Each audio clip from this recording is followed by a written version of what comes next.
I just finished filling out the paperwork from Social Security. Remember last time I told you about the situation with my kids' benefits being reduced because of someone else being put on our account because my ex-husband had a side baby? Well, someone's been removed from our account, so now they're giving the money back, but now Social Security is trying to say that we were overpaid and then like take money back, whatever. They always do this when they adjust how much money you get every month through SSI. They'll consider it an overpayment if they decide to change your payment, whatever. But when that happens, you have a chance to have a rebuttal.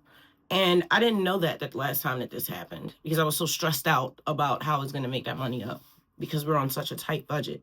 Either way, there is a process of getting the paperwork, but they make everything with Social Security so confusing. Oh, you have to go into the office and get this paperwork, or you have to call. But when you call Social Security, even when you push that little button that says, we'll call you back, they didn't even call me back. I was waiting for them for an hour. They said it would take 7 minutes. Fine. So I went on the internet, and the form that I needed is right on the website, ssa.gov. Everything that you need to do, you can just do there because my worker's number has changed. I tried to call her, so I don't even know who has my case right now. Either way, Social Security themselves told me that they make the process difficult. Well, not them, because they just work there. But the worker told me that the process is made to be challenging so that people don't apply because they're not in a hurry to give out free money, which it's not free money because you have to gain a certain amount of work credits throughout your life to even be eligible to get some of these programs. So I don't even think people know that. It's just like food stamps or financial assistance. You can't even get qualified for those programs unless you're disabled or you're looking for a job or you have a job. You can't just get it. They make you fill out papers saying that you've been looking for a job every week. So there's that. This is my little section that I'm about to organize. These are all the files from 2023, 2024. And so now I've got my new files because everybody in my family has a file. This is a recovery center. And then I've got my little machine over here so I can shred up all the important papers. It's my company logo for my Etsy store. I've been up for 2 days working on designing new products for the store. And it was fun. And I'm tired, but I'm the good type of tired where you know you've been working. Like when you do a good old workout and you're like beat and you're just going to go eat your protein-packed salad, get some water and lay it down. It's the good tired. And then I took a break. I now allow my kids to interrupt me when I'm working because I'm obsessive compulsive. When I get in that zone, I'll stay in that zone. So throughout the day, I have to let them come in and talk to me. I have to put my stuff down. I vow to myself, because my kids will do this. They'll come in and they'll see me working and they'll really eat something and they'll be like, oh, that's okay, you're busy. And then they'll go. I don't want them to feel that way. I lost custody of my kids for 8 years because of my addiction. And I've had them back for almost 7 years. And so when they want my attention, it's hard for me to turn them away. I might not get to see them again. I've had a lot of dads. Their dad died. Like, we were arguing, we woke up, he was dead. I'm not going to turn them away. I don't like the feeling of rejection. That's something that I have a very big issue with. I was given up for adoption, and then my adoptive parents tried to give me up after they adopted me. So I have a lot of issues with rejection, especially from my kids. So I have to make space to make time for them. I just have to. I work for myself. I'm building my own business. So are they. That means we're working all the time. I literally sleep in my studio. I go to sleep thinking about designing and creating. I wake up thinking about designing and creating. So it's just a constant thing. So I can't do the talk to me later because later's never going to come. It's going to be 20 years from now. I'm still going to be working. Tap, tap, tap, tap, tap, tap. So I have vowed that when they come in there and they just want to spend some time with mom, I'm grateful for that. When I was a teenager, I did not talk to my adoptive parents. They didn't like me. I didn't like them. My friends were my family. I don't want the street to be their family. I'm their family. So all praise to the Most High that my teenagers even want to hang out with me. My 16-year-old now watched Despicable Me last night. I retwisted my hair while I did it. When I tell you I was geeked up on the floor, we were geeked up. Them little minions funny as I don't know what, yo. Watch Despicable Me 4, yo. It is so funny. We were geeked up. And I've been avoiding it. I almost was going, go on a low-key tangent. Like, I don't want to watch cartoons. I'm grown and stuff like that, just so I could sit here and work. Like, no, you can take that little hour and a half and go sit there and watch a movie with your kid. That's a great time to do your nails, do your hair, whatever. And it worked out great. We had a ball. Had popcorn. My hair is all nice and twisted. I'm so happy.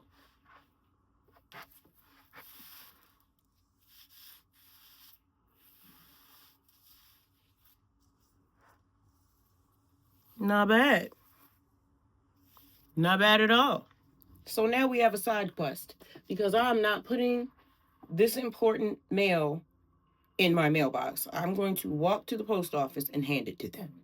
I don't play anything that has to do with government anything or time sensitive anything that got to do with money. I'm handing to the post office. But since that was not on my schedule, we won't be doing that today. I do need to do laundry. I'm waiting for the new towels to come in because my son has been walking around here in a rag. And he on the spectrum, so things need to be a certain texture for him to use them. I can't tell. It just, fruit, they're picky about fruit. They're picky about their meat. They're picky about textures in their clothes. You can't just buy somebody on the spectrum stuff. I would have to buy 3 or 4 different types of towels and just let him pick, and then whatever he doesn't like, we just give to the rest of the family. But I do need to wash clothes, so as soon as those towels come, we'll wash clothes, and in between washing clothes, like when we're waiting for them to dry, we'll walk to the post office and drop it off. I have to have everything planned. I'm not doing something on the fly. Don't say, let's do something tomorrow, let's do something later. No, I need a good 2-week notice if you want me to go somewhere. My routines are set. My routines are set. I'm glitching out just thinking about it. Shout out to Paul from SSI. Thanks for calling back. But honey, I done printed my stuff out online. Now it took them an hour and a half to call me back. They said I was going to be on hold for 7 minutes. Make it make sense. All praise to the Most High. So now I'm doing mock-ups for the store. I try to make sure they don't give you a whole bunch of range of models, but I try to make sure I use all ethnicities, and my stuff is unisex, so I have to show males and females. For the Etsy store, I like to show the product on people instead of using just ghost mock-ups, which are, a ghost mock-up is the product like a shirt just hanging there. It's not like a flat mock-up, because a flat mock-up, it'll just be laying flat, but a ghost mock-up, it'll be shaped like a person's wearing it, but you won't see the actual person. Those I don't feel like are a great way to showcase, honestly, because people like to see what it would look like on them. At least I would. So that's why I'm going back and forth between flat, ghost, and actual models of the clothes.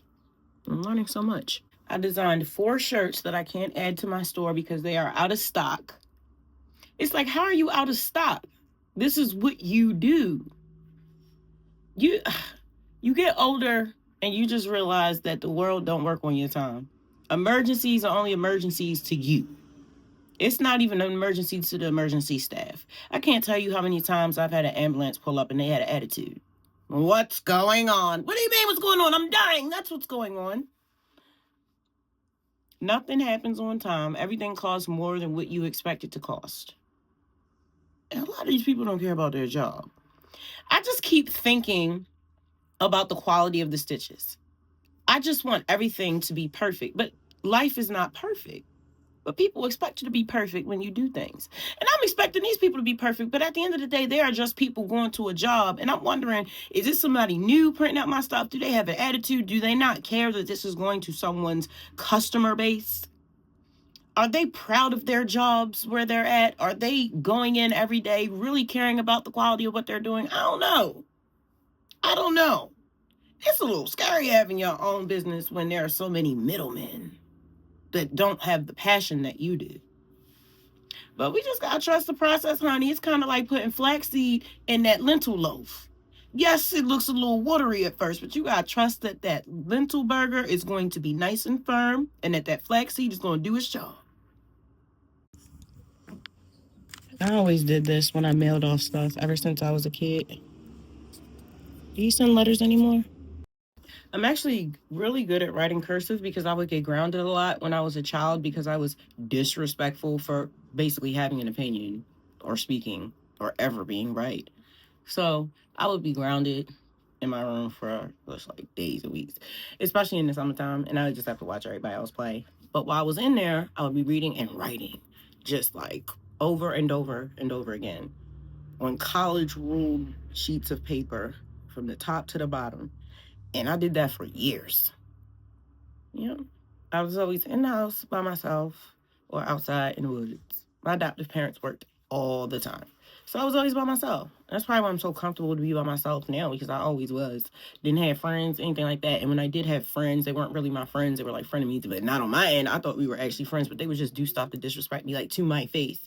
And I would just eat it. Like I have been through years and years and years and years of people playing in my face. And sometimes I wouldn't even know they were talking about me. Like when I was in rehab, I had been sitting down talking to this girl one time, and we were having a nice conversation. I didn't think anything weird. So I had my face covered and my head covered. That was just how I rocked back then. So she was like, yeah.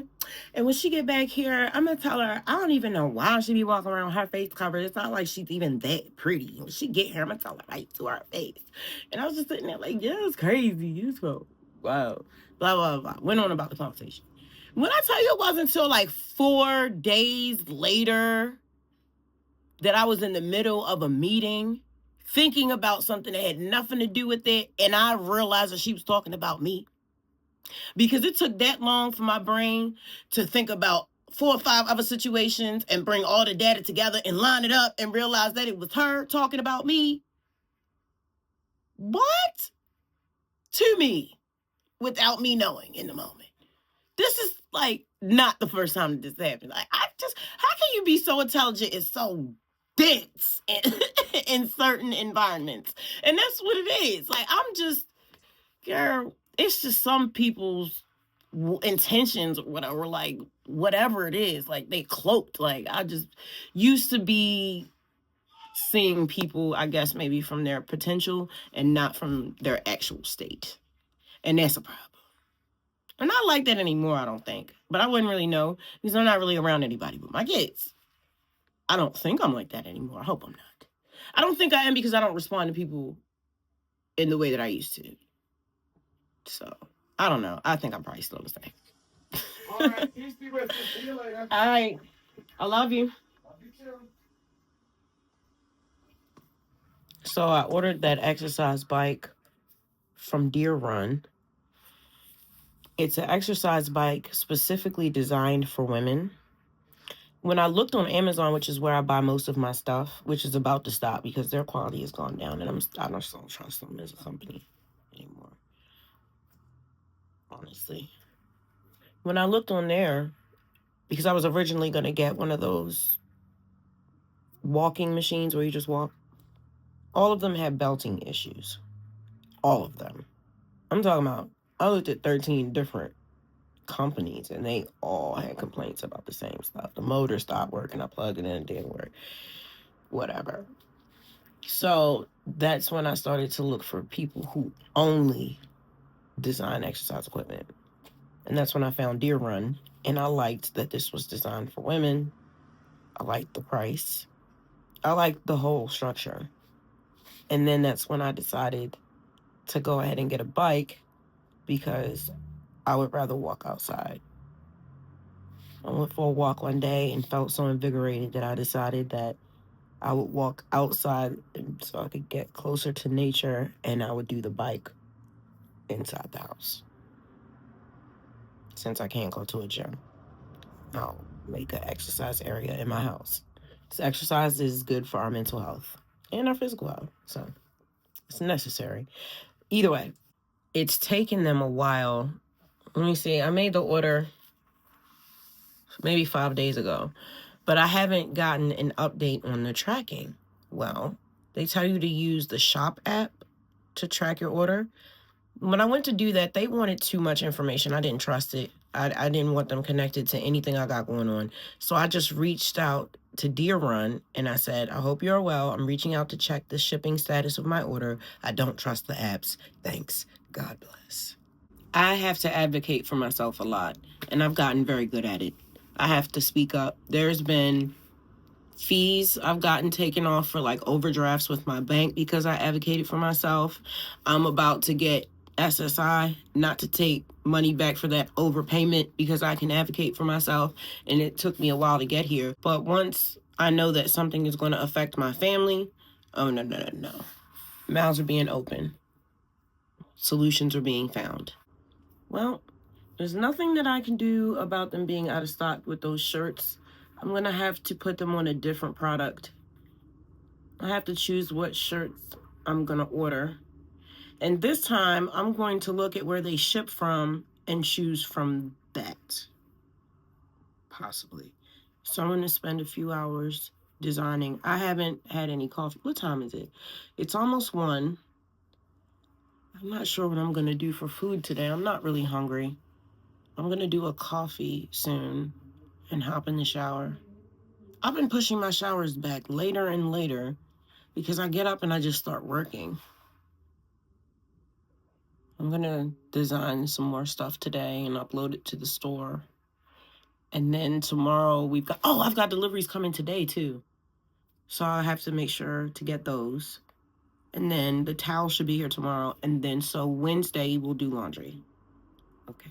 I love you. Thank you for spending time with me here in Fury World. If you're interested in more videos about single parenting, spirituality, or mental health, check out my playlist. If you're interested in checking out my music, it's available on all music streaming platforms worldwide under my artist name, The Fury of Abyss. I love you, and I'll catch you in the next episode. Peace. Subscribe if you'd like. Hit the like if you like me.